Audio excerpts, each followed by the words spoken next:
UMengameli Cyril Ramaphosa kulindeleke ukuthi amemezele ikhabhinethi yakhe ngeSonto namuhla. Njengoba izwe lilindele ukubona ukwakheka kombuso wesikhombisa, sibheka amaholo azotholwa yilabo ngqongqoshe. Ngokomthethosisekelo, uhlaka oluzimele kufanele lwenze izincomo mayelana namaholo, izibonelelo nemihlomulo kwaMengameli, iphini lakhe, ikhabhinethi namasekela abo. Ngokusekelwe eziphakamisweni zeKhomishana Ezimele Yezokukhokhelwa Kwabasebenzi Basehhovisi Lomphakathi, uMengameli usayine ukuthi uzokwenyusa amaholo ngo-2.5% emasontweni edlule.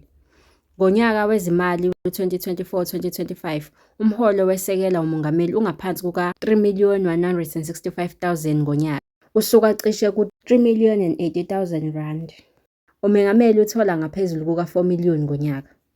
Amaphakethe ongqongqoshe bekhabhinethi alinganiselwa ku-R2,690,000 ngonyaka, kanti onyakeni wezimali odlule bathole u-R2,620,000. Nakuba amasekela abo azohola ngaphezudlwana kuka-R2,215,000 ngonyaka, ngonyaka wezimali odlule athole imali engaphezudlwana kuka-R2,160,000.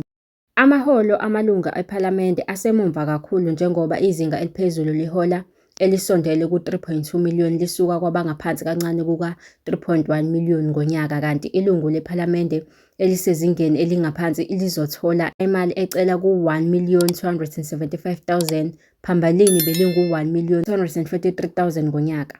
I-Independent Commission for the Remuneration of Public Office Bearers ithi embikweni wayo icubungule izinto ezehlukene ekuphakamiseni ukunyuswa kwamaholo ngo-2.5%.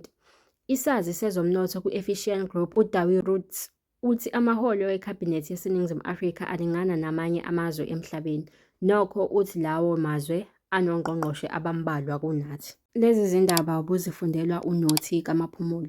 Stay connected, stay informed.